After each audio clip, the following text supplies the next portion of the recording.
On this track, you'll hear commentary by director Richard Linklater. This interview was recorded in Austin, Texas during the spring of 2004. I remember feeling like everything outside my life that wasn't cinema was kind of this void, relationships, family connections, everything. It was probably that necessary period where you have to sort of separate yourself from everything you knew before, or as you sort of define yourself as an adult. I have a lot of sympathy for people in their 20s who are sort of wanting to do something different or discover what they're most passionate about or live a life of purpose, or that, they feel like what they're doing with their time is valuable to themselves or the community. If you just go straight to business school and get a job and get married, there's always, that's the typical track, but there's always going to be people who, are looking for something else, or they're having a lengthy existential crisis about what anything means. And I don't know, I've always had a soft spot for that because that was really me. I mean, although I have to say, cinema was the thing that saved me, or that I was always into from age 20 on. I had that kind of focus. What engaged me was film, which is a great thing to fill up your entire life because it encompasses everything. I guess I was motivated on this movie to, I was depicting the life around me, and this is my own house, which is right at 24th Street in Oasis in the heart of West Campus. It's also the house we filmed a couple scenes from the next movie, Slacker, here, and I roomed here with, at this point, Lee Daniel, and had a couple other roommates floated through over the years, Breck Andersch, Dan Cradaville, Eric Lord, a few others, various girlfriends, people always moving in and out. It was one of those houses that our front door never locked. Something was busted with the lock, so we inadvertently had this open door policy. There were always people dropping by 24 hours a day. It was pretty fun for me. It's interesting, the notion of a personal film. Like, while I would call this a personal film, I think it's personal on the interior. Like, on the exterior, this film depicts a guy who's pretty alienated. There's a certain social and familial disconnect going on, but that wasn't really my life at all, even while I might have felt that. And I think that's what's more important, to depict the accurate interior. On the exterior, had a lot of friends, went out, big group of us were starting the film society. It was all fun, taking a train around the country, meeting a lot of girls. Hey, I was young, and everything's great. But some people who knew me pretty well during this period, when they finally saw this film, they really couldn't believe it, because I had filmed a lot of different things and cut it all out, things that maybe were a little more exciting or engaging.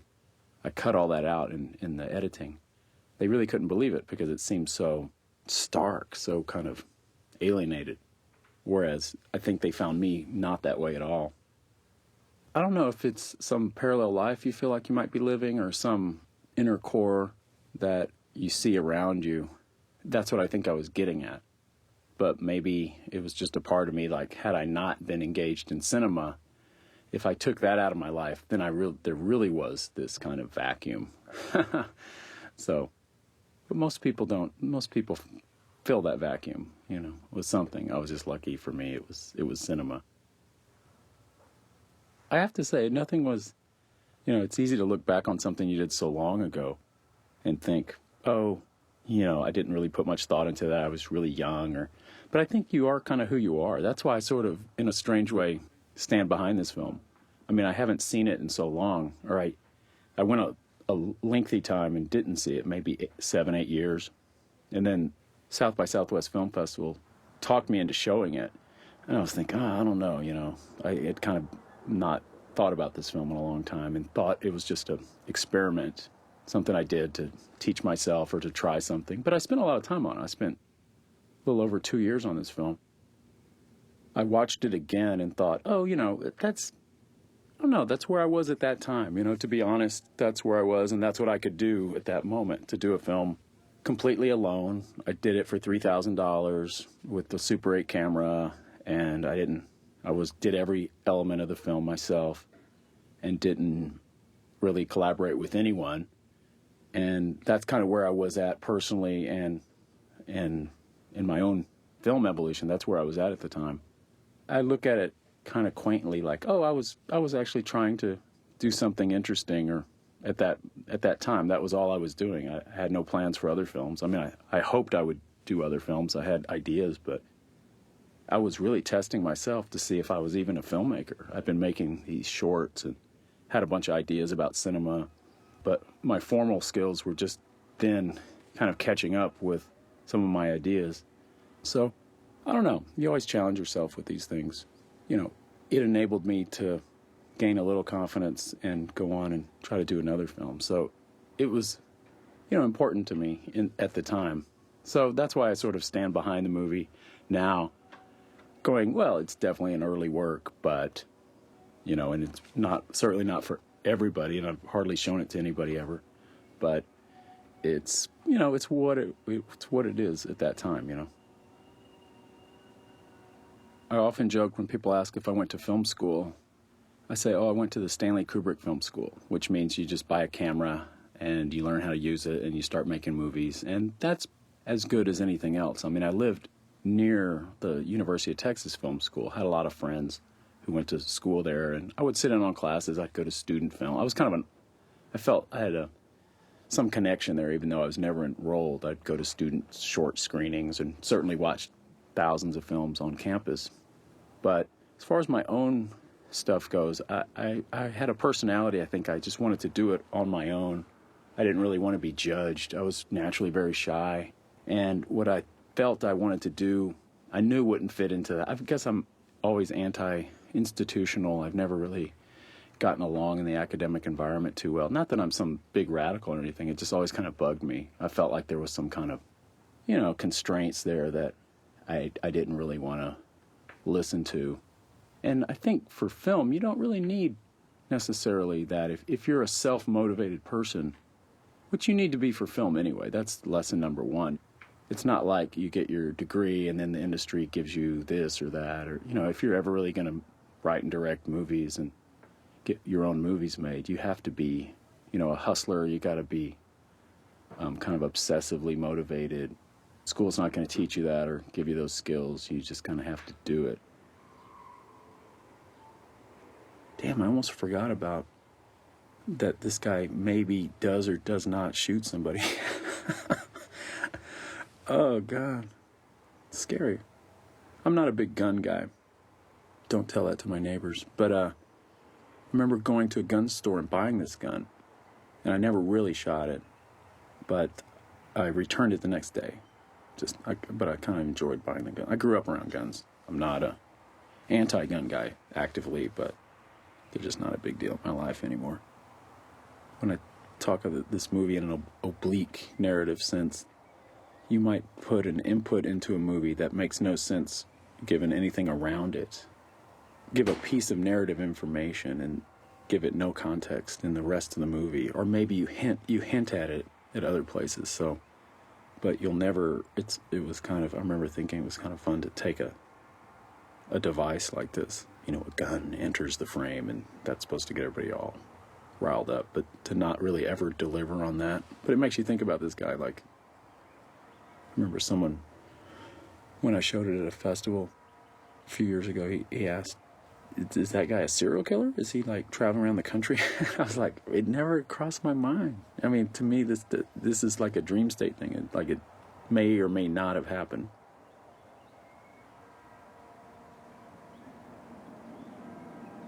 I think I was obsessed with banality at the time. The nature of this film was anything, a trip to the grocery store or a trip around the country on a train or any element of my life that I was doing. I could find some angle or some shot, something could fit into this film just about the banality of life, like something about whether it was food preparation or shaving. Like, why isn't that ever in film? Like, why? That's the ultimate, like, rejection of Hollywood structure, I think, is to show someone brushing their teeth or shaving or just see time passing. So that was my ground zero inspiration, I think, was to just reject notions of drama and and explore that a little bit, just to see, like, oh, that's life, that's someone's life we're all leading. And I've always been obsessed with those kind of details of life, because I don't know, I think that's where we all reside, and just our own life maintenance and our own, no matter what great things you think you're doing or achieving in the world, you're really just living your life.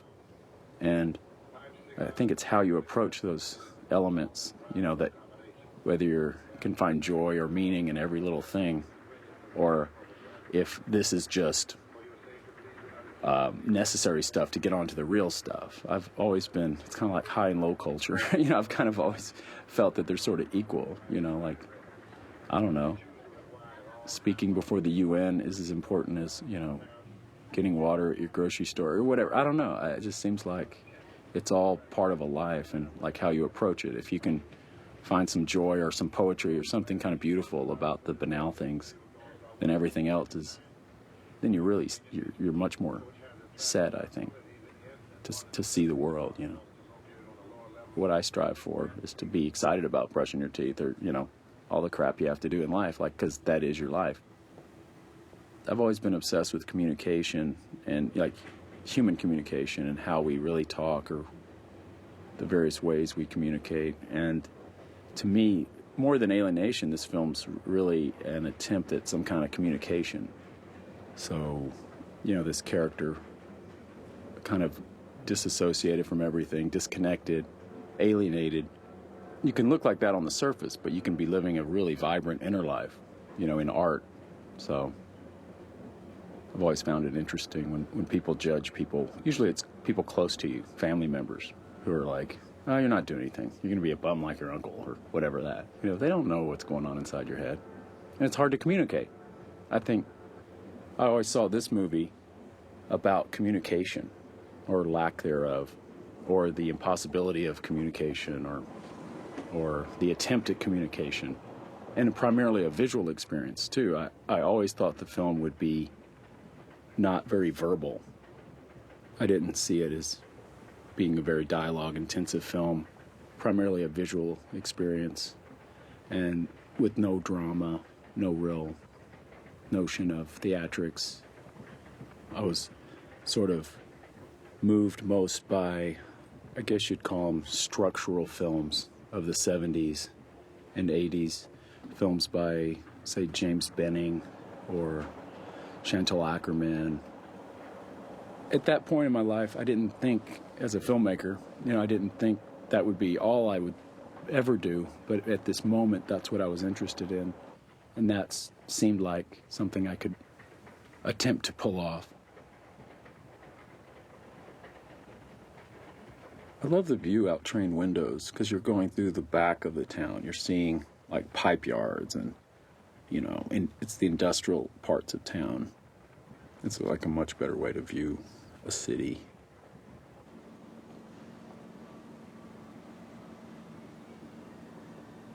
I remember starting out not with just a feeling like I'm going to take my cues from this trip, and like I was just sort of confident in my ability to be in a situation and find a shot there that would whatever I encountered, I would, deal with in some way in the film, hopefully, and it would grow out of that, and I would discover in the process what the hell I was doing, or what the film wanted to be. I was very open for what this canvas would be, what it would end up being. I didn't have too preset an idea. I was going to give myself time to find it.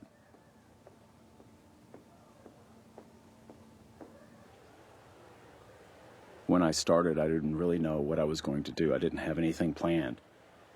I've been shooting films for about 3 or 4 years, Super 8 shorts, and a couple 16 millimeter, all experiments, little things that didn't really have any ambition to them outside of technical exercises. I remember starting on this movie thinking I was ready to take on a bigger canvas. I wanted to try to do something in a bigger, for the first time, make something that, had a general theme or feel to it. And I didn't exactly know what that would be when I started, but I was just going on kind of what was happening in front of me, and I thought I could structure something around that.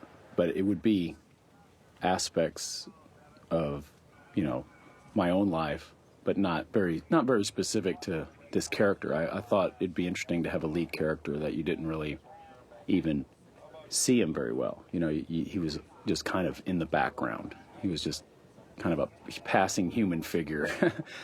And I don't know. I mean, it was to make a film about alienation. It was that early idea of that I wanted the viewer to feel alienated. I wanted the viewer to feel not connected.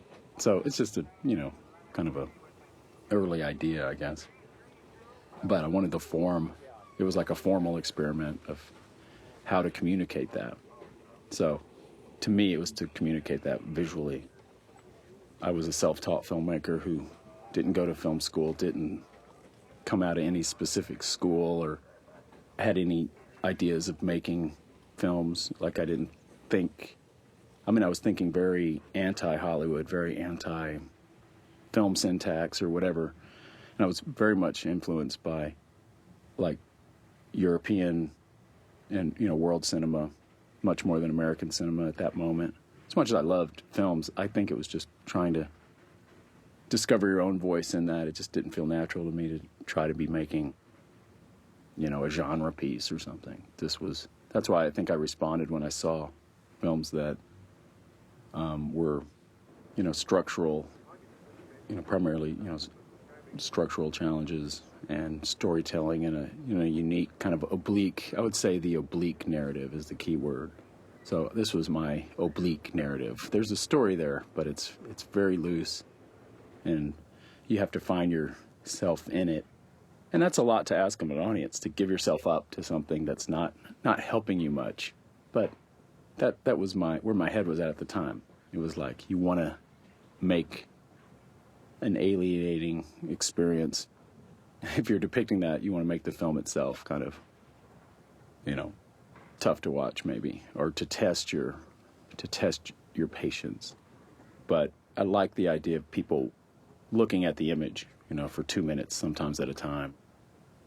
It was sort of an anti-MTV type film. Obviously, this is, the mid-'80s when, MTV is raging, and this is a complete rejection of all that. And this also comes out of the minimalist school, kind of the structural films of the 70s, and is probably a direct descendant, or a primary influence would be, say, a film like Stranger Than Paradise, which came out in '84, the Jim Jarmusch film.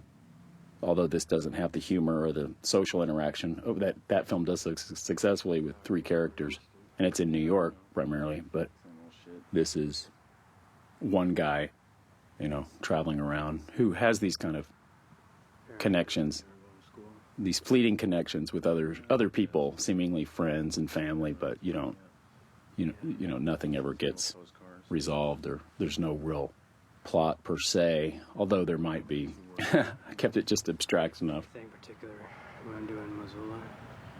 No, not really. What was going on? Okay, the character's now in Montana.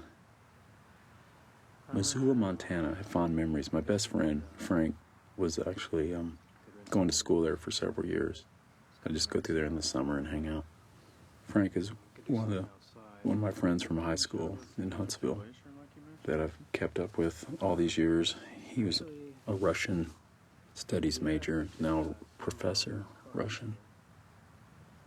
And he gave me the title to this movie within this sequence when he gives me this T-shirt that's in Russian. He gives the translation, so I think that was a further little metaphor on communication, and in that case, translating. Later in the film, when asked what my T-shirt says, I mistranslate it. So one more communication error, I guess. I remember it being a lot of fun to be up in Montana. Missoula, Montana is a fun little town. There's just bars everywhere and people hanging out. So it was a lot like Austin. It's that cool town. Every liberal arts college had, whether it's Athens or Boulder or like Missoula, Austin, every state kind of has one or a few that people drift toward, if you're a musician or you're different in any way. This guy on the right is Dan Cradible. Also, he's from Canada, but I met him in Montana, and he ended up in Austin, and he's in Slacker. He's the guy making, he has 2 appearances in Slacker. He's the guy making the espresso at the very beginning of the movie. And he's also a guy in the Pixel Vision sequence later, so. If you were going to be a friend of mine in this era in my life, you would definitely end up in a movie, or I would put you to work somehow. That just kind of was part of it.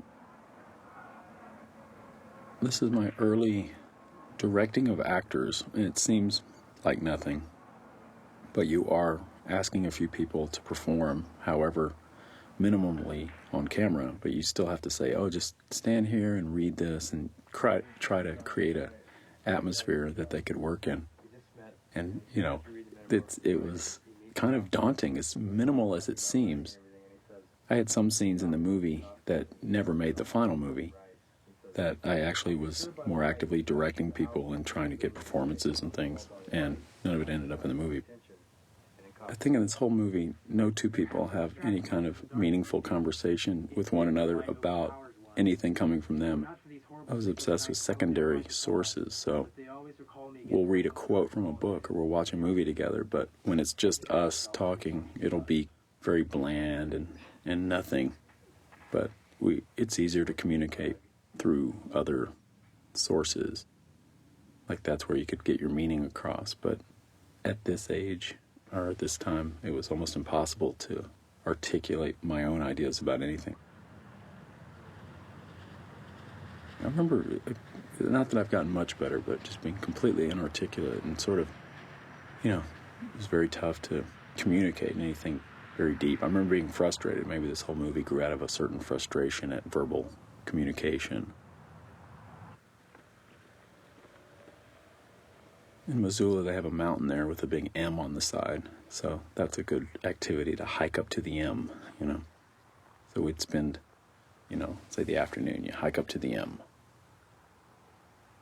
Then in a long shot, I would just turn the camera on and we'd walk away, but then I would have to sprint back to try to save some film.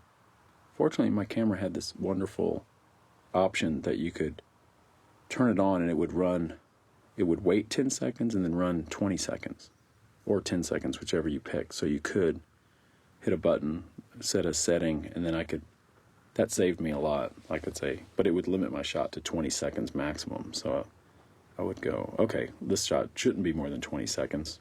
20 seconds is a long time in film, so I would just say, okay, 20 seconds, go.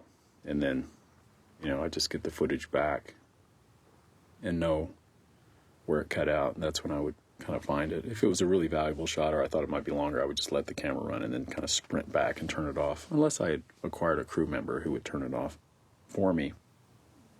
So this is kind of an anticlimax of one of many that they hike to the top, but you never really see their beautiful view. This was very conscious that I would never show, like, oh, this is the beauty of the view when you do hike up there. I would show kind of exhaustion and this big slab they're sitting on. Like, that was more interesting to me. Didn't want to actively pay off anything. I've always been fascinated with what viewers bring to an experience, and I think I've continued, like in films like Waking Life or other films I've done, I've kind of relied on a very active audience that can put things together and find themselves in it and personalize whatever they're watching. I think that's what the human brain does so well. We categorize, we find connections with, given whatever stimuli we're given, and we bring as much emotion or feeling or ideas as we have to it. So you show a painting to somebody, they see nothing, someone else sees a lot. That's what art is, But I think it's important to strive for something, because when you do, as a viewer, you have that experience that someone really challenges you, and you sort of get that challenge, and you come away with more because you've had to work at it. That's primarily the domain of other art forms. Cinema, in general, has a history of laying it out for you, in a way that's satisfying. It works, where you do just enough work, where you're engaged and you feel just enough of a emotional connection to the characters, that it's it can be very satisfying experience. Some films don't give you that, and you're in a whole nother game. And it's kind of fun to see people, floundering around when they don't get anything.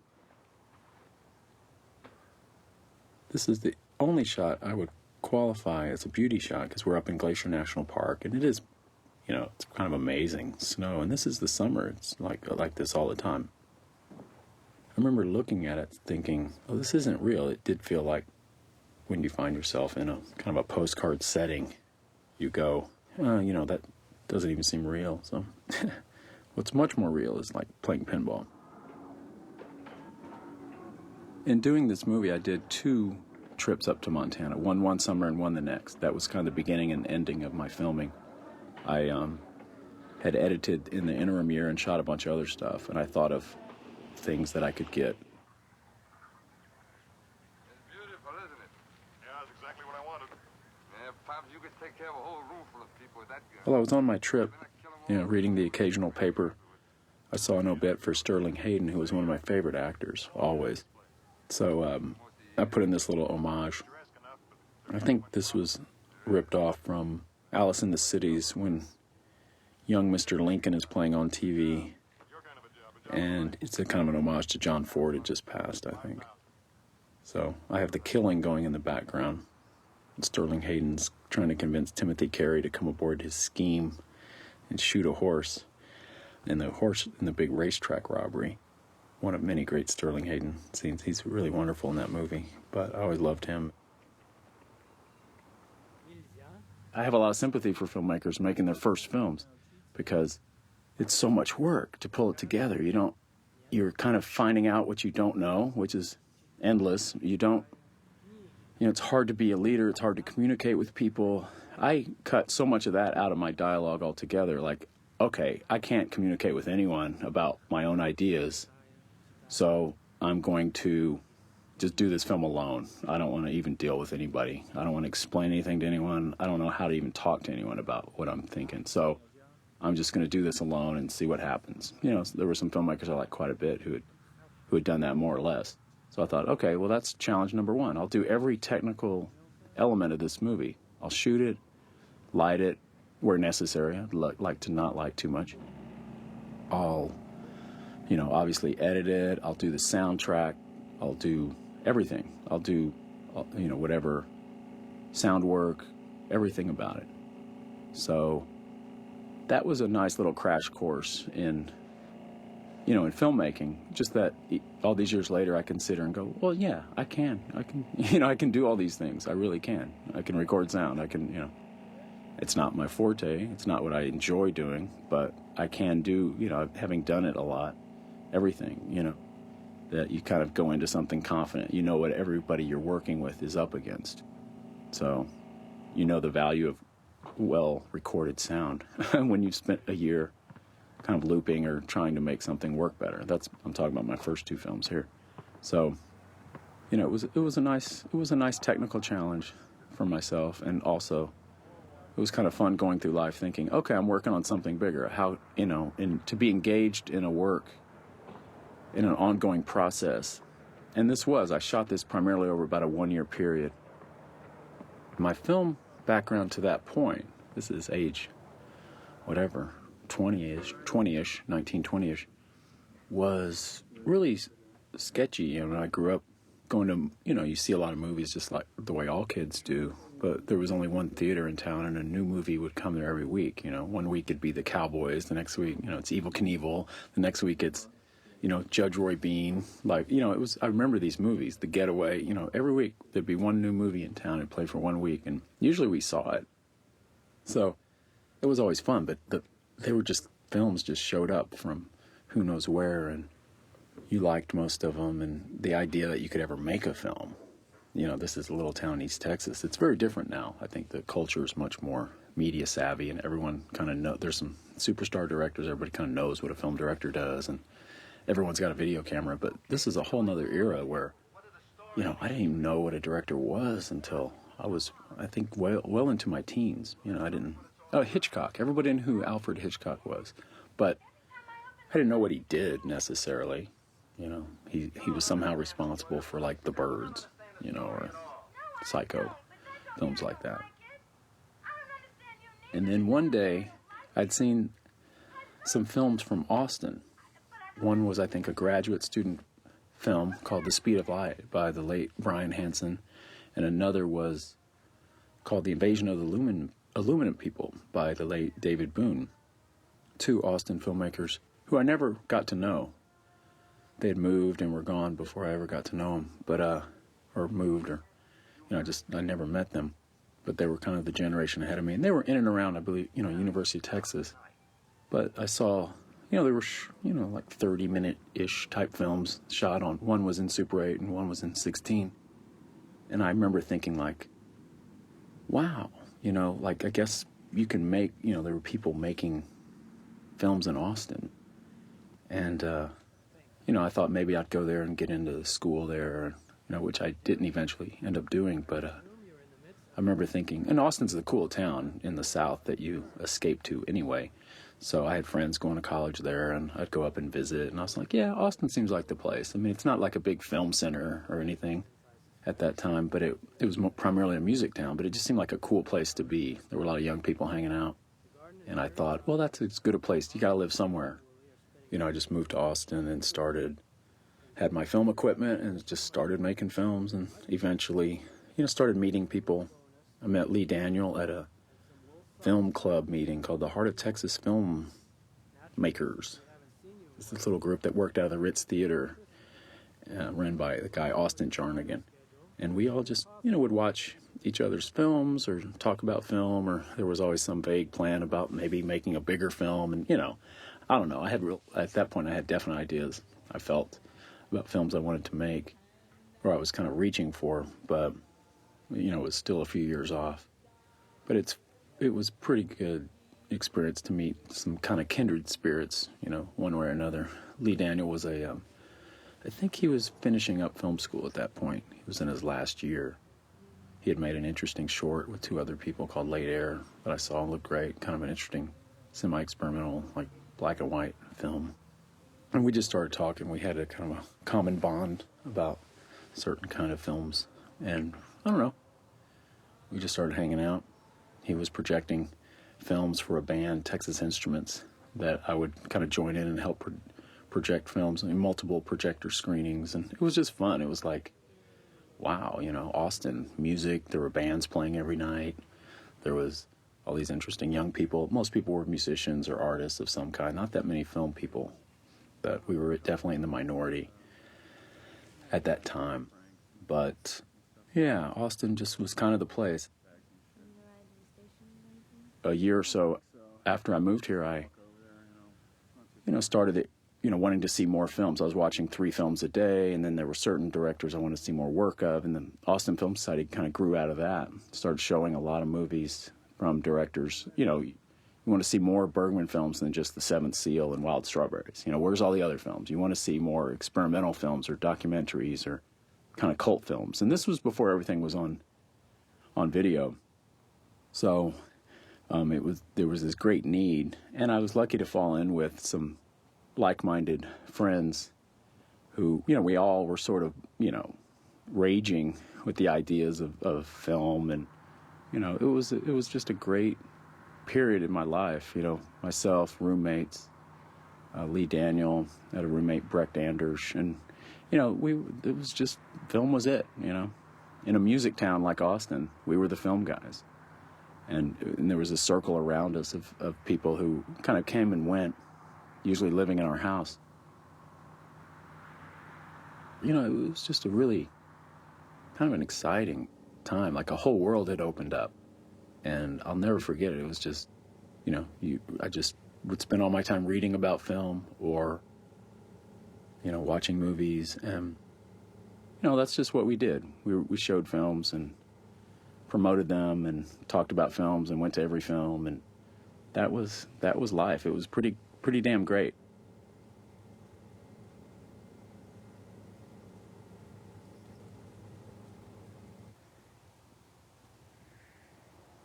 I remember actually, this is actually me hitchhiking. I had to get from, I would find myself, the train went here, the bus went here, and the train starts there, and you got 15 miles to cover, so you're just hitchhike. Of course, I had my own gear, but then I also had bags, a camera, a tripod, film stock. I was also a small traveling mini film crew.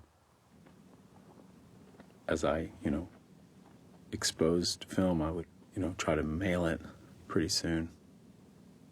Yeah, I think that's why I'm all kind of saddled down with these bags.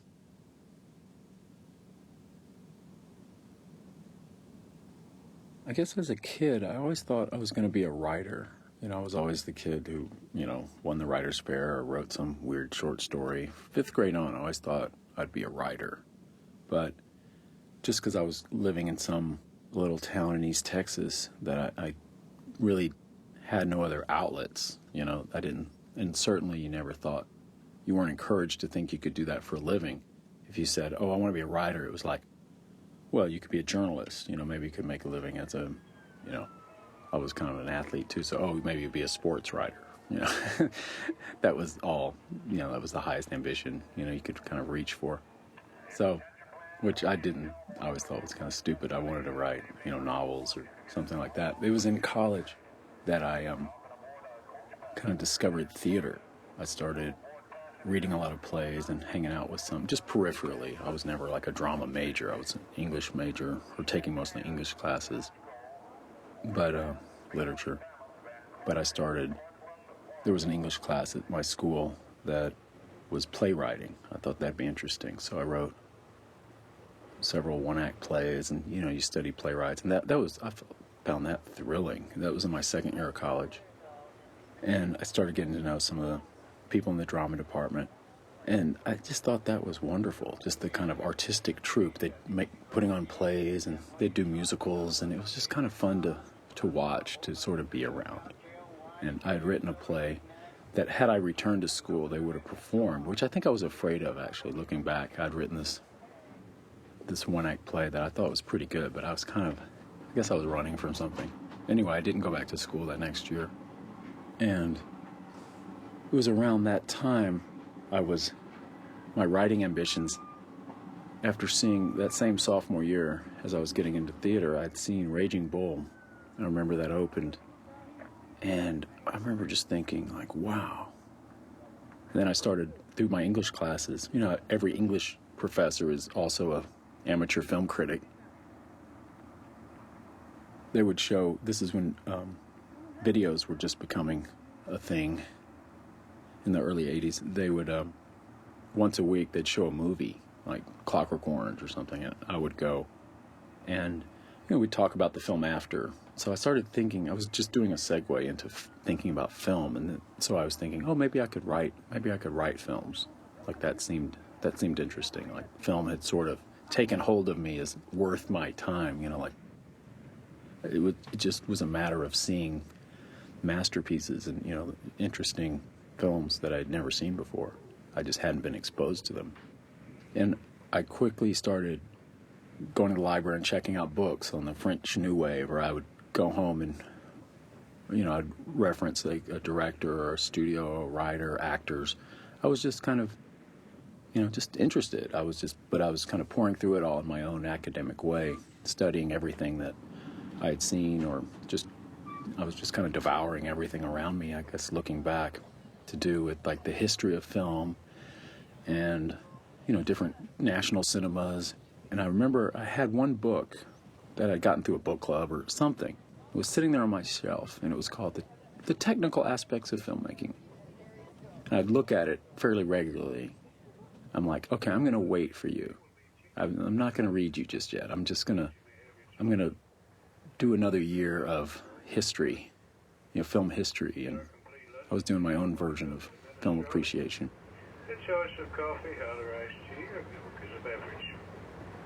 I also have an a la carte selection, including apple and cherry pie for dessert, cheesecake and carrot cake, vanilla ice cream, as well as beer, light wine, Coca-Cola. There's very little verbal communication in the movie, but there's a lot of words. I remember when you're traveling by train, they're always making these announcements, and the conductors, everybody's kind of bored, so they'll talk at length, and I remember being kind of amused. So I was always recording what these guys were saying. And some of it's just the menu, but some of it's kind of colorful stuff. So I thought that was where we would have actual dialogue from the movie would be more contained in things we hear elsewhere.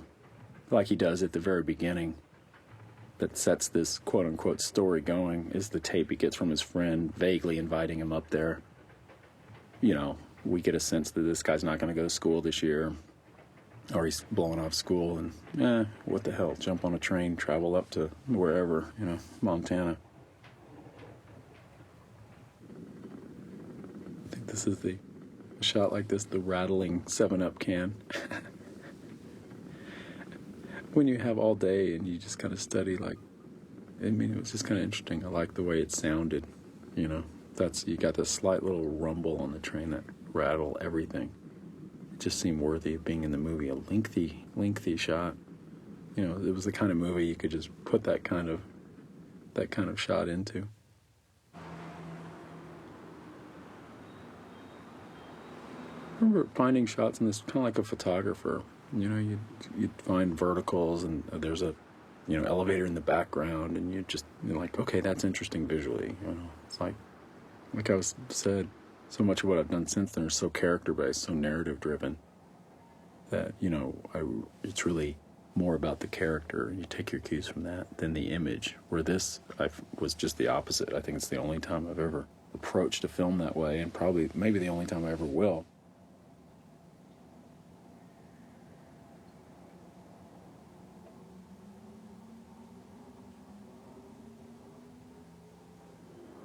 This movie, it's impossible to learn to plow by reading books. I would consider in my own world like my graduate thesis. I had made all these undergraduate films just on my own. You know, they're not even experiments. I call them technical experiments. I'd made a lot of films. I'd do a whole film just for editing, or a whole film just for lighting or camera movement. You know, I'd get a friend to push me in a dolly, or, you know, I was just, you know, trying to, you know, just learn all the elements of filmmaking. They were just technical exercises.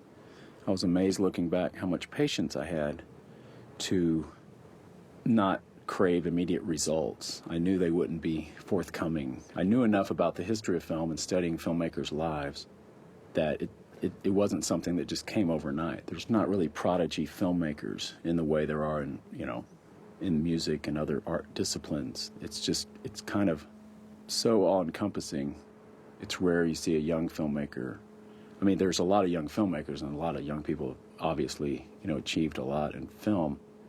But I don't know. I knew I wouldn't be one of those. I knew that I was coming to it late. It just wasn't going to be.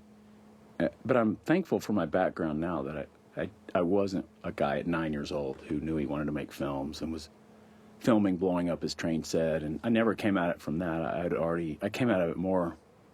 Literature, philosophy, theater was kind of my background before I discovered cinema. So I was always kind of coming at it from more of a theoretical standpoint, without being a, you know, semiotician or an academic, because I'm far from that. I'm fairly inarticulate. I'm not, you know, I'm an autodidact, which means I can't pronounce certain European people's names correctly. I'm really sketchy on my own education. It's all just been my own reading, and so I don't feel like I've, you know, I'm kind of splotchy when it comes to the academia, but, you know, it's been my own subjective path, that has its own merits too. Whatever gaps it leaves you, at least you know your own learning has been yours. You know, it's been, this is what I was interested in, here's a filmmaker I really liked, and here's who he liked, and they taught me this, and I went from there to there, and here's a writer I liked who, you know, so, you know, you're on your own subjective learning path.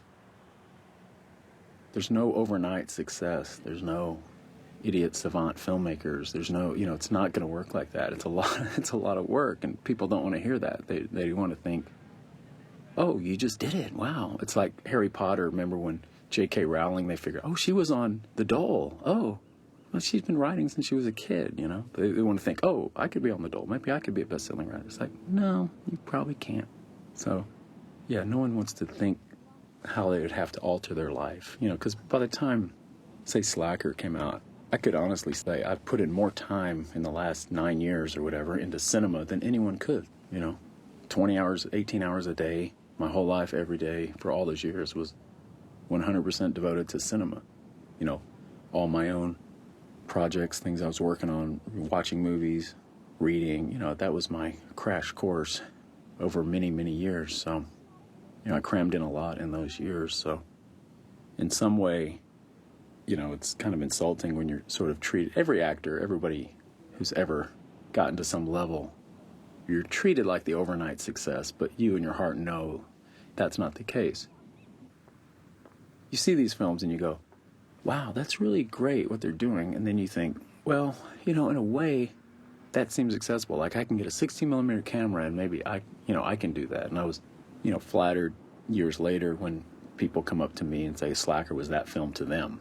They saw Slacker and thought, oh, I can do that too. Which is, I mean, it's a compliment, sometimes a backhand compliment, by saying, oh, if you can do that, you know, it's not that impressive, I can do that too, you know. So it's Kevin Smith talks about that. You know, like people see Clerks and, well, boy, shit, man, I can't do any worse than, you know, technically than that. But what they can't do is write dialogue like that quite often, or there's always something beyond that makes it a little more difficult than the viewer thinks. The biggest misconception is people see someone's first film and they think that's what they did on their first day as a filmmaker.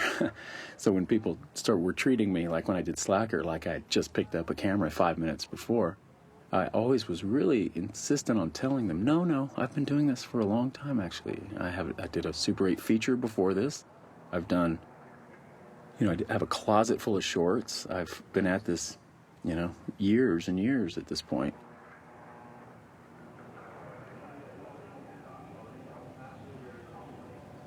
This is a woman who was we were both stuck in an airport all night. Like I was getting picked up the next morning and my plane had arrived, so I had 6 hours to kill in the airport. It's amazing when you don't have money. Like nowadays, I would get in a cab and go stay in a hotel, a cheap hotel somewhere by the airport. But at that point, that's just not an option in your life. You know, why would you waste $39, you know, for 6 hours of your life? What's your time and comfort worth?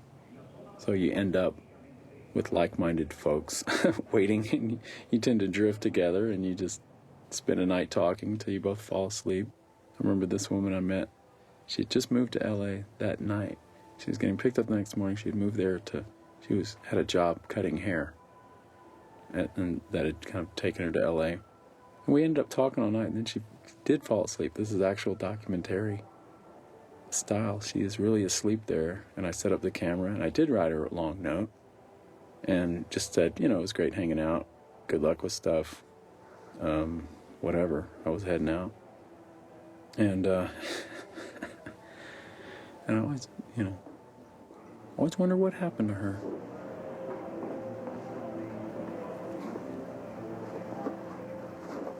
They have a theme from Cats going in the background, too. I like that. I didn't put that in later. That was actual. I remember as I was doing this scene, you get these wonderful little chance moments that I was like, oh shit, turn on the camera. They've got that stupid song from Cats going and Muzak in the background.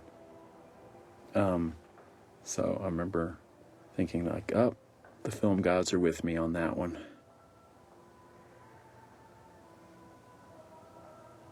That's not true. I don't think that's a stupid song from Cats. I was always actually moved by that song. I know you're supposed to be, but I actually was.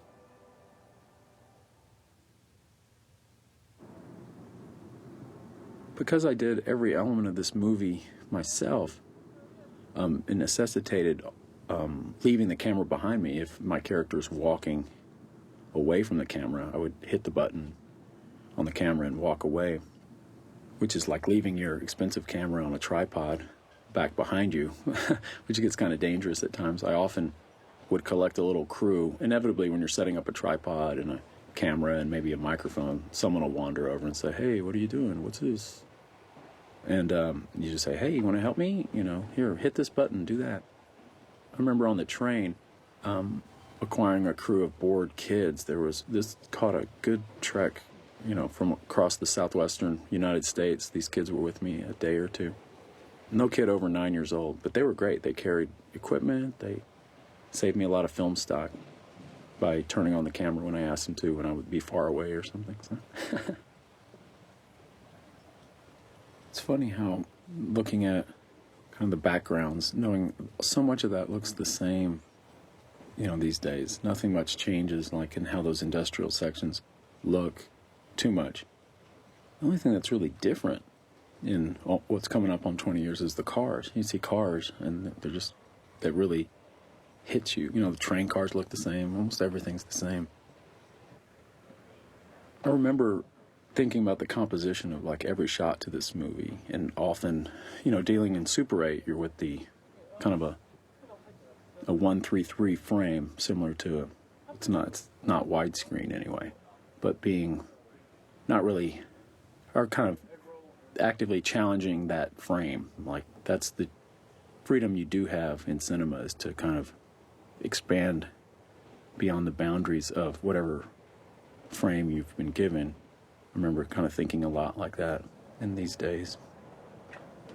It's something you learn when you study cinema, like the way Eisenstein used angles, of within the frame in something like, say, Potemkin in a lot of his movies. It's something you learn theoretically, but you often don't really, you see a lot of meaning in it, or you're taught a lot of meaning, but you don't really necessarily think that way. And always kind of looking, it's just being much more conscious of compositions. And it's the kind of film where you sort of have to be, but it wasn't random. I didn't just plunk down a tripod anywhere. I would really find the shot.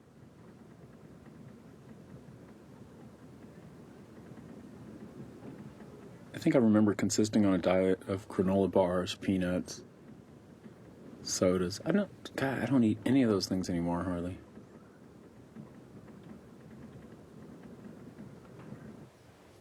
I think my favorite shot in this movie, it was kind of continuous, is like this with the wall right in front of your face. You're looking out a window. You expect to see the beautiful vista of the country, and what you really get is a warehouse in your face, kind of blocking your view. They all look the same too, but it was like my favorite thing, like just a big fat brick wall or a metal building. I kind of kept returning to that over and over. Also a challenge on train travel is like, how do you sleep? I mean, certain seats go back farther and better than others.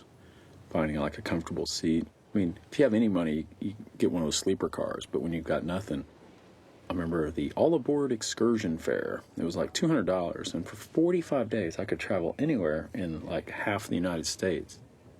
You can travel as much as you want, but you can only get off, I think, 3 times. So I picked Montana, San Francisco, and Los Angeles as my 3, just because I had places to stay, relatives, friends.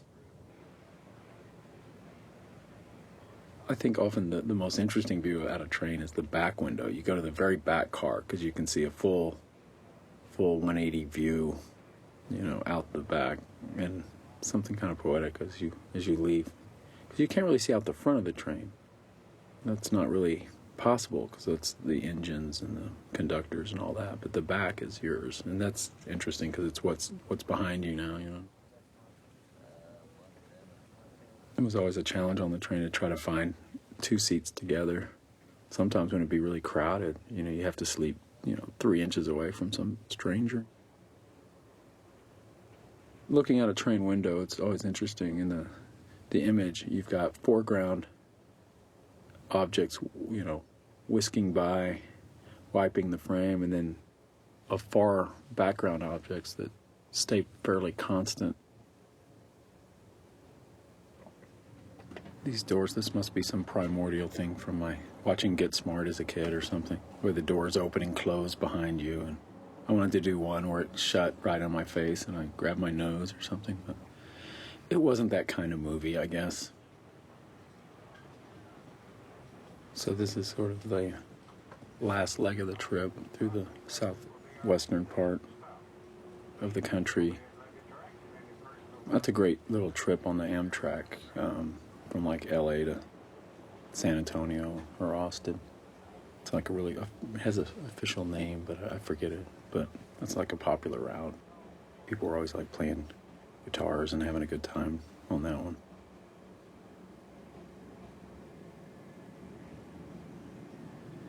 As much as anything else in the film, I wanted to depict kind of the exuberance of travel, even though it's not depicted in that way. you're very alive when you're traveling. That's I think the addictive quality of traveling. Things take on a more resonant meaning. Everything's new to you. You're very alive. I shot this movie on Super 8. I probably shot about 10 hours of footage and transferred it all to video, just sort of myself, and then edited at the cable access place here in Austin, ACTV, for about a year of editing, which kind of eventually drove them crazy because you're supposed to edit, make shows, and then air them. And I spent over a year editing this and hadn't aired anything. Finally, toward the end, it's like, hey, you've spent hundreds and hundreds of hours here and you've never aired anything? I'm like, I will. So eventually, I showed this whole movie on Access, but I had the lowest broadcast ratio to editing time in history. I remember editing this movie really in my head, since there was no cutting in between scenes. I mean, within the scene there was no editing ever. It was always one take, one scene. And I got to know the footage pretty well just by watching it over and over. So I would just kind of play with it on paper. I did most of my editing kind of on paper, just in my head, on these note cards, and then I would go into this ACTV and then actually do the real editing. It's my old Mazda that I had at that time. That's what's kind of neat. You revisit an old car. Girlfriend of mine wrecked it about a year after this. When I was editing this movie, I had to take a job. I took a job as a night bellman at a hotel, which I call a warm body job, because it was just they needed someone there in case anything happened at night. So I actually got paid $5 an hour or whatever to do things I would be doing, at home anyway, reading, writing, stuff like that, writing letters, whatever was going on. So I'd only work about 2 hours a night. But in my 2 off hours, since I was on a night schedule, I would edit at ACTV those 2 nights from 11 to 7. I would just schedule editing time, and they'd lock me in the building at ACTV, and I'd just stay there all night editing. So my schedule was spoken for every night of the week for about a year, 11 to 7. But that was really all I needed, those two nights a week. Eventually my night bellman job went away. They just did away with it when they realized I wasn't really doing much. I was only working about 45 minutes a night usually. I accidentally blabbed to a regional manager who didn't identify himself as such. When I picked him up at the airport, he's like, "How do you like your job?" And I was like, "Oh, it's great. I hardly do anything." I thought he seemed only a little older than me, kind of a cool guy. And so I told him basically I didn't do anything, and my yellow slip arrived about 2 weeks later. So I asked him what he did. "I'm regional manager, and we're gonna..." So that was that. Someone pointed out, this is most embarrassing, "Oh, you're walking around with your shirt off all the time." And I was like, yeah, I guess that is kind of embarrassing, but we lived in a house with no AC. It's like 104 degrees in there. That's just the way we dressed, It's like you wear cutoffs. That's Texas in the summer. You wear cutoffs or you just kill yourself. And no shirt if you're a guy. A lot of women don't even wear clothes, hardly. It's so fucking hot. So that was, I was never, but it is weird to see yourself like walking around without your shirt on.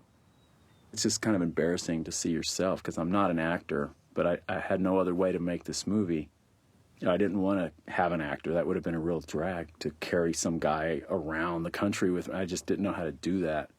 But I thought I could do it just because he's pretty abstract almost. I didn't really have in mind a character per se.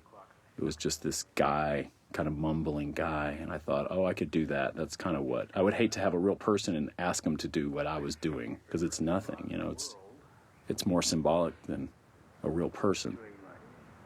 Favorite job in the world? Washing fucking dishes. My friend Frank and I had this long history of sending tapes to one another. It was great, phone calls when you have the no budget, a 10-minute long distance phone call. That's half your grocery budget for that week or whatever, so that's kind of prohibitive. So I remember we'd just send these tapes, but they were also kind of therapy. He gave me a box of tapes I'd sent him over the years, and I have some that he had sent me. Just kind of free associate, think, ask a question and not expect a reply for a week or two whenever you get around to recording, sending another tape back.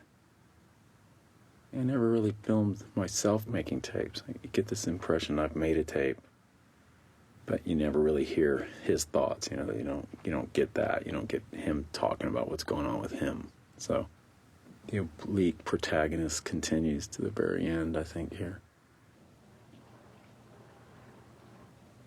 Again, all this boring life maintenance, all the teeth brushing and shower taking, and I think I got all that out of my system. I don't have to put that in movies anymore.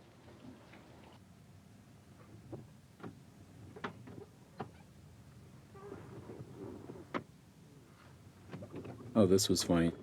We'd park in this lot and just get a stack of tickets on our cars. Sort of one of these nasty neighborhoods where every time you did something you got a ticket, or you could just feel the strong arm of the law. Because this wasn't at all a residential neighborhood. We were the only people actually living in this area. And so it's almost like you can feel the force. They don't want you there. They're towing your car. They're getting tickets. You're getting hassled. A roommate of mine, Brecht, he wasn't in school, and he was getting all these university tickets. He just let them stack up on his car. Every day he'd get a ticket. He was wearing it like a badge of honor. Then one day they towed his car, and to get it back, he thought they had no jurisdiction or anything over him because he wasn't in school, but that school towed his car. And to get it back, he had to pay like about $400 in tickets for a car that's worth $800, so it's that ongoing poor tax. Of course, that one had a little attitude to it.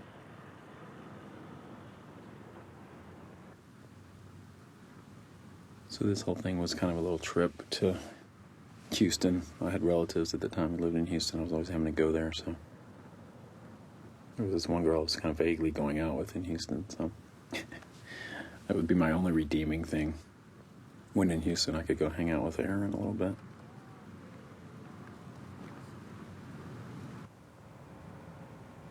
What's going on?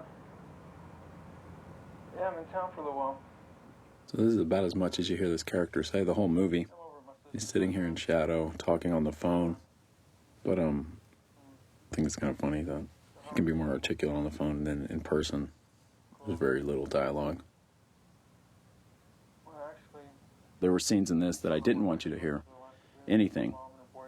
And then there's others that, obviously, the vast majority of the dialogue I do want you to hear, but just the point is that it's really not about much. It's kind of, they're sort of living through secondary sources, whether they're watching movies, or there's music in the background, or there's other means of communication. Like the most emotional moments to me in this movie they're secondary. There's like a film, they're watching a film on TV or at the theater. To me, that's more expressive than anything in their lives. And that's how art can actually be, like that it expresses more than you ever could at a certain time. So although maybe everything's interior, it's still very difficult to engage or to express. And yet we're social beings, I mean, you look at this lead character, I mean, he seems to be, he's not, he's doing everything you should do. He's visiting friends, he's family, he's traveling around, he's got, there's some kind of community around him. He's not, living in a hole in the ground. Remember on certain shots, just, waiting for the sun to be just perfect when the shadows hit. I really did. I mean, looking at this movie, I really did put that kind of time into the image making, like going out the right time with the light, or, I mean, you have to do that always. This movie I just did, it was all about the sun, what the natural light gives you. But I remember kind of trying as much as possible in this movie to not light. Often you'd have to put a photo flood into a practical situation, but I was always kind of wanting to use natural light. I mean, that's a pretty primal film notion, I think. And you can pull it off only so far. So, I love the natural light. This is my grandmother's house, a condo she lived in. As alienated as I was from everything in my 20s, I remember I was lucky to come from a very nice family that didn't give me too much shit. I mean, there was subtle hostilities about me not doing anything with my life, but I don't think they gave me, I wasn't asking them for any money, I guess, but I don't know. I was lucky to live in a tolerant atmosphere of a town like Austin, where it's okay to be a grad student until you're 40 or whatever. You have 380 hours of school and not have graduated because you were lacking one requirement or something. You can just sort of hang out in coffee shops and, have a little job, a TA or, whatever, and live your life. But family pressure is worse usually than societal pressure, as we all know. And I feel pretty blessed that a few people, even though I was officially a college dropout and was underachieving and had nothing to show for myself through most of my 20s, that they were kind of like, oh, well, you're doing what you want. My mom and grandmother especially, I remember thinking they were cool. Dad had to be a little more like, well, you should kind of maybe think about getting back in school. Just that kind of friendly advice about subtly getting your act together. And a career in the arts wasn't really a very plausible or practical goal, and it's not. But I remember not caring, It's like I was content to live in a hole, read, watch movies, and, get money wherever you could get it. To date, I've made 10 films, including this one, and I'm kind of happy that I have kind of a pleasant relation with everything, even though sometimes it's fraught with some tension around the edges, or certain productions are harder than others, and every film has its own cross to bear, certainly. I accept them. I accept it. I don't fight with it. I don't mind. After, you might go 8 years and not watch something. I guess there's an embarrassing aspect, in this film, that's an issue with me because I'm the guy in the movie, even though he's a nameless character and you don't see much of him. So, all told, I would say this film's only like 20% embarrassing or whatever. That's why I agreed to even let anyone ever see it. So, it's where I was at the time. This is for completists, people who want to see everything. I'm sort of like that too. I like to see certain directors' early work, and if you do like what they're about, we would do that with music, the basement tapes kind of idea of someone's recording sessions. If you're a fan and you really kind of like them in general, sometimes it's interesting to put things together and see pieces of future, later works. I know filmmakers who kind of actively dislike their own films and never look at anything. Like, I can look at a film, and I guess I'm like this with myself, and just sort of accept the flaws of it. And whatever's embarrassing about it, or whatever you didn't pull off, I can go, well, that's just, I did my best, at the time. That's where I was at, that was what I was dealing with.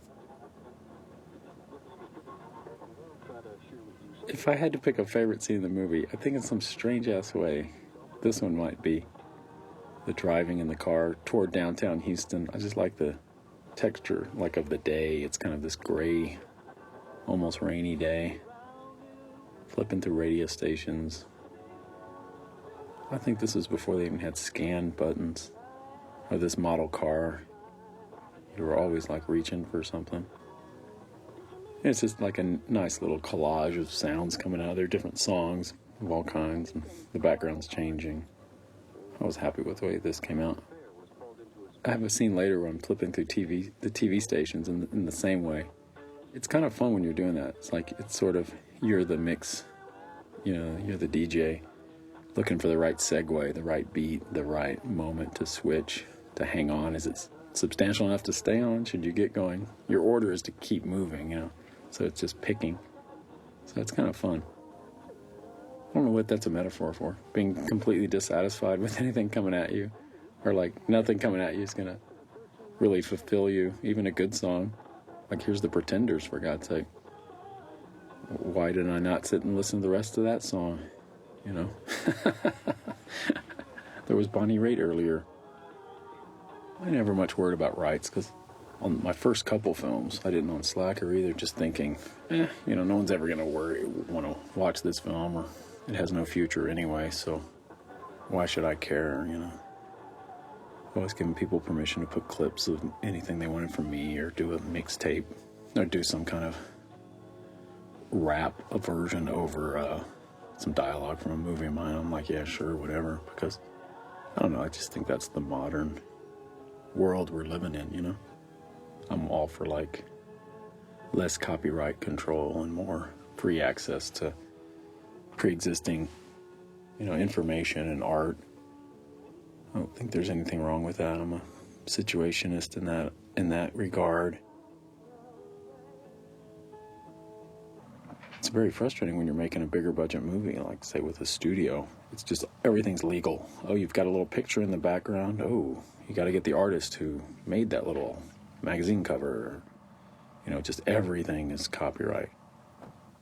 It's exhilarating when you see a documentary that can argue social, either satire or fair use in a documentarian way.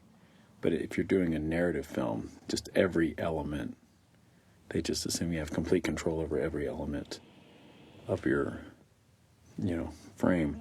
You have to have rights for everything. I remember big films I saw that motivated me. You know, you see all the masterpieces, but you don't see Grand Illusion and think, oh, I'm going to go do that. You're kind of humbled before a film like that. But what you do see that motivates you is something like Return of the Secaucus 7 or Chan is Missing. Or there was also a film that really motivated me called The Last Night at the Alamo by the late Eagle Pinnell, a really wonderful Texas filmmaker who passed away a couple years ago. Done dialogue intensive, done for a very low budget. I think these kind of backyard, I'll call them like backyard movies, done by filmmakers on a low budget, kind of usually in their own stomping grounds. You know, like Return of the Secaucus 7 feels like it's John Sayles' college reunion. You know, these are people he knows well, and primarily a dialogue-driven movie, but character pieces. You know, Chan is Missing, Wayne Wang's early film. Like a $20,000 film made in San Francisco in Chinatown, which is, you know, it's a wonderful little film. That's Sterling Hayden, by the way. I don't even know what the movie this is. But I thought, as I was flipping the stations, I was like, oh, cool, Sterling is back in the movie from The Killing earlier. My homage to him earlier, so I hung on that one longer. I remember this particular little trip. I was staying at my mom's house. She had to be away. Her dog had just had a bunch of puppies. And I think I was the one in the family to call, like, hey, can you come? I'm out of town for 3 days or 4 days. Can you come stay and just watch the house? And I'll be like, okay, you know, what the hell. This is my hometown of Huntsville, Texas, where my mom was living at the time. And a friend of mine, actually James Benning, that filmmaker, he teaches at Cal Arts, one of my favorite filmmakers. This was his favorite scene. Just all the little dogs, little puppies with their tails. Like, but that was my only chore. Feed the dogs, make sure they had water. You can lounge around. If you're content to just read your life, which I would have been maybe, you can go pretty far. There's people out there who just need someone to kind of house sit and take care of the minor things in their really busy life. If you can just kick back and take care of those and don't mind, you know, you can. There's a lot of neat little gaps in this world where you can survive, you know. I remember in this era, that was I had a good, like, working method, you know, toward life, like how to get the most for the least, you know. I lived near University of Texas, went to films on campus. We would, like, counterfeit, you know, the movie passes. We would sneak in. Everybody helped each other out at the no money level. Like, everyone's sort of helping each other. Yeah, faking hand stamps and getting on guest lists to shows. And, you know, if someone has a job at a restaurant, you sneak them food. And, you know, just that kind of support society that grows up in the American underclass. So, I always enjoyed that kind of vibe, you know, like, or you sort of need it, you know, you help where you can help and you're in turn helped. So, I don't know, I like depicting that, and that was in Slacker, certainly. That was a big vibe of that movie. But this is the biggest bone is things like car problems. There's nothing you can do, you know, when something fucks up with your car, unless you're a mechanic, which I'm not. You know, you just do without your car. If you can scrounge the $130 to fix it, then you just, I don't know, it just feels really taxing. There's a few things you just, rent, however cheap. My rent was $133 a month, all bills paid, to live in that house. And still, that was the challenge. If you could make the rent, you never have a car payment, of course, but just keep your car operating, you could live on about maybe $250, $300 a month at the most. Hvem er du egentlig? Jeg er mange forskellige. Hvem? This is a clip from Gertrude, the Dreyer movie, his last movie from '64, which I don't know if it's my favorite Dreyer movie. Certainly one of my top 3, I would say. But I remember this passage. I like this passage quite a bit. Jeg er månen. And I guess it ties in. It was something about dreams. And, arguably there's certain elements of this movie that are dreamy. And I, years later, made a film that was all about that, waking life. So I guess that was with me early on. But, as you think about consciousness and, what the fuck we're perceiving, that, I don't know, movies are in there somewhere too. So I've always seen that as a big, wonderful jumble, between like life, dreams, and movies. There's kind of in there somewhere is all this. So Lang kæde af drømme, der glider over i hinanden. and I guess this is an homage also to My Life to Live, the Godard film, where they watch, in that movie, they're watching Dreyer's Joan of Arc. Også Anna Karenina starts crying when that, but no tears in this movie. Or liking the stairway, there's kind of those signs just have nothing on them. I remember seeing this going, that's kind of beautiful. You're coming out of a movie, but it's almost like there's no movie playing there. It's a big empty white box. I remember these stairs, as you hit the last one, the stairs would just kind of retract up. I remember thinking that was kind of pretty, beautiful. It's so funny, I still walk by these locations. I don't live far from that very location now, about 2 blocks from it. I walk by every now and then and just get a whiff of, God, I filmed a scene here, 19 years ago or something.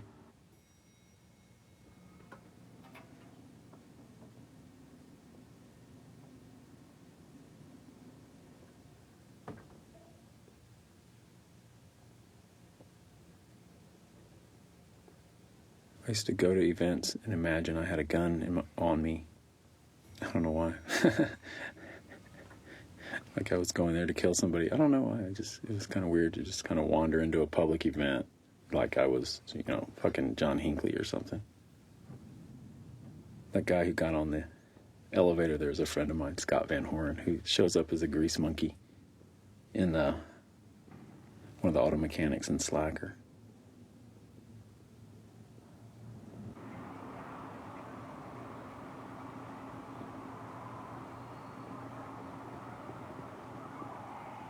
I always wonder what happened to this t-shirt. I wore it for a long time. Hey, what does your shirt say? Frank was a member of a Russian club, and he gave me this t-shirt up there. It's Russian. I don't. I can't really pronounce it, but it means in Russian, you can't learn to plow by reading books. Old Russian. Oh, what's that book? This scene has showed by itself because the guy asking me about my shirt and giving me his tape here is none other than Daniel Johnston. Our house was on his path back then in 85, 86. The great singer-songwriter. Kind of one of my most, I guess, inspiring Austin characters I've ever encountered. And pretty early on, too. Daniel would give away his music. He worked at McDonald's and give away songs. So I was always impressed with that. He would walk around, or if he thought you were interesting, he'd put one of his tapes in your bag of hamburgers or whatever and give it to you. And he was always handing out tapes, always for free. But he was featured in a short film I made before this called Woodshock that Lee and I did. The day I met him, he handed us a tape, which is, really a great, it was Hi, How Are You was the album he was giving out on that day. But I got received all of his music. And that's what we're listening to here, his tape. But I like this kind of another guy sort of communicating by tape out there who's inarticulate in person, but actually is expressing himself with his music. He's obviously living in a little room somewhere and making these kind of lo-fi productions. And yet that was his communication, you know, to me in that chance encounter.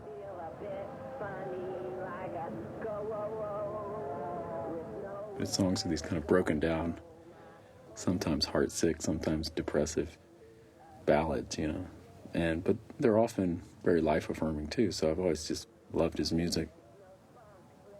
And his recent stuff is really great too, so Daniel's always been great. One of those touched individuals who's just another guy you would run into in Austin. I remember thinking he's just like a really special artist.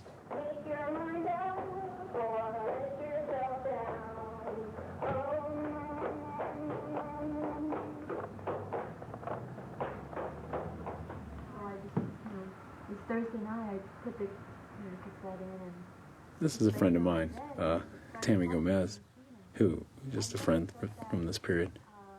She came by my house and was telling me all this stuff.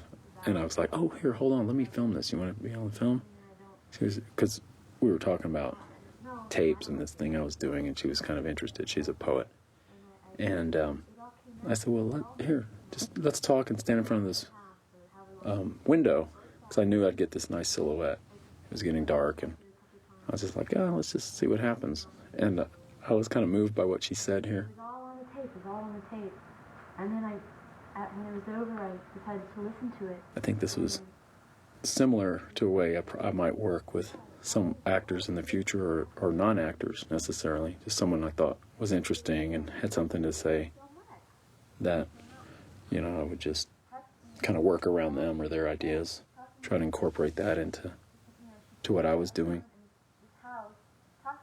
It was fun to try to explore, you know. I wouldn't do anything else, you know. It was like a good foundation to what I would try to be doing later. But at the time, I didn't know there'd be a later. I really thought this would be the only film I ever made, quite possibly. And if so, that I wanted to, you know, just be honest with myself and go, oh, I made a film once. You know, I'd be older going, I made the film once. And, you know, that was my life at that time.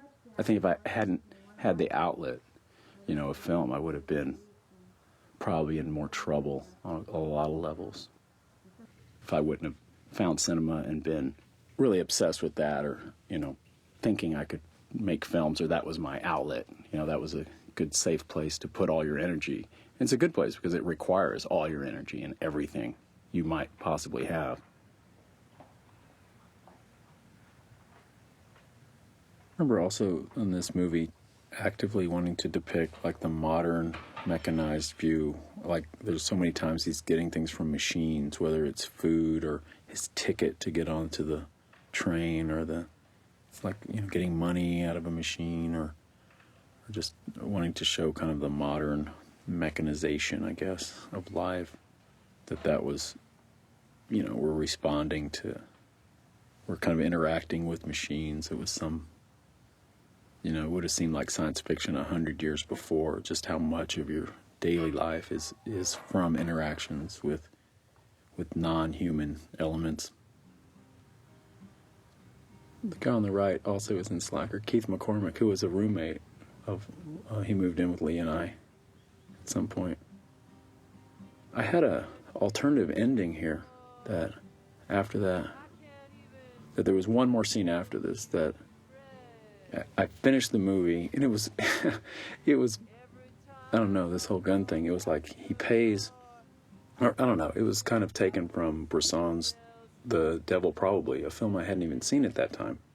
He goes out and like he's with some guy, and the guy like shoots him and he falls dead. And I did that initially, but then I thought, no, that's an intellectual construct that wasn't true to really what I was feeling at all, or anywhere near. I mean, what I was really saying is this banality stuff isn't so bad. Like, that's life. It's not like, you know, worth killing yourself over or killing somebody or anything. Like, hey, what the hell? This is just life as it unfolded in some way. It didn't really need anything big like that. So often in filmmaking, you're confronted with that idea to sort of sum it all up with something big. And I think the Pressure and Slacker was similar, to bring the character, the guy at the very beginning, back and make a bigger statement or some kind of conclusive circular form to it. And I remember thinking, like, nah, just go all the way with it. You know, don't make it simple. Don't create simple closure. That's kind of easy. Or it kind of explains away too much. You know, it kind of renders everything before it more simple than it really is. So I didn't really want to do that either. So ending movies is pretty tough.